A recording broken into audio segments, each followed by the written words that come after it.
Hi, this is Mike with EVGA, and today I'd like to show you about the 500 watt and 430 watt 80 plus certified power supplies.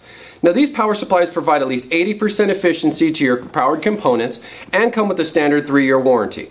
These power supplies provide a nice budget price to give you the connections and protections needed to build a standard or basic system on a budget.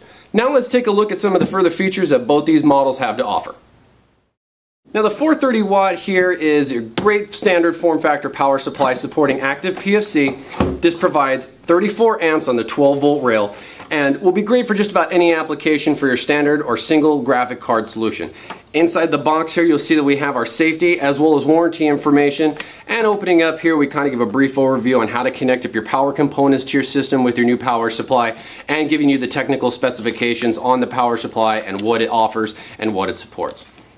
500 watt here, a little bit stronger, giving you a little bit more watts, as well as on the 12 volt rail. This will support up to 40 amps on the 12 volt rail, so it gives you a little bit more horsepower for your GPU, as well as an additional power connection, which we'll get to here shortly. Taking a look at this, here's the 500 watt. It's a nice sleek black case, fit great just about any system. Low profile form factor.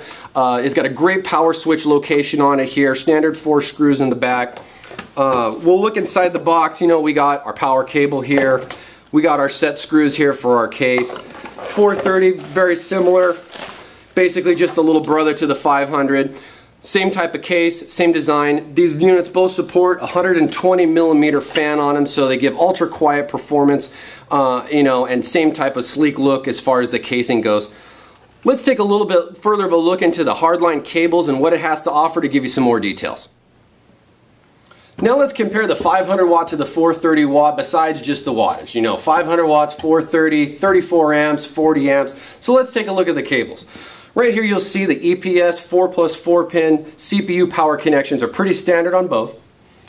Looking at our serial ATA power connections here, you'll see that the 500 watt gives you 2 triple and the 430 watt gives you 2 double. So you'll get 6 serial ATA power on the 500, where the 430 will come with 4. So, if you're looking for a little bit more for the hard drive optical drives, the 500 watt might be for you. Looking at our Molex connections, pretty standard here with 2 triple Molex plus floppy, pretty standard.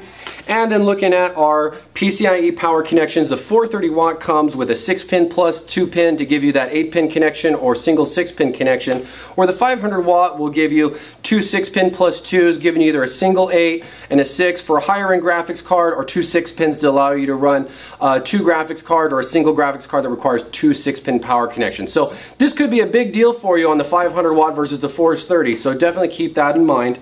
And then looking at our standard 20+4 pin connection, they're pretty standard, 20+4 pin power connections. So there you have it, the 500 watt and the 430 watt white. These are 80 plus rated. These provide 80% efficiency, standard 3-year warranty, ultra quiet fan, and you can find more information on this and more at evga.com/PSU.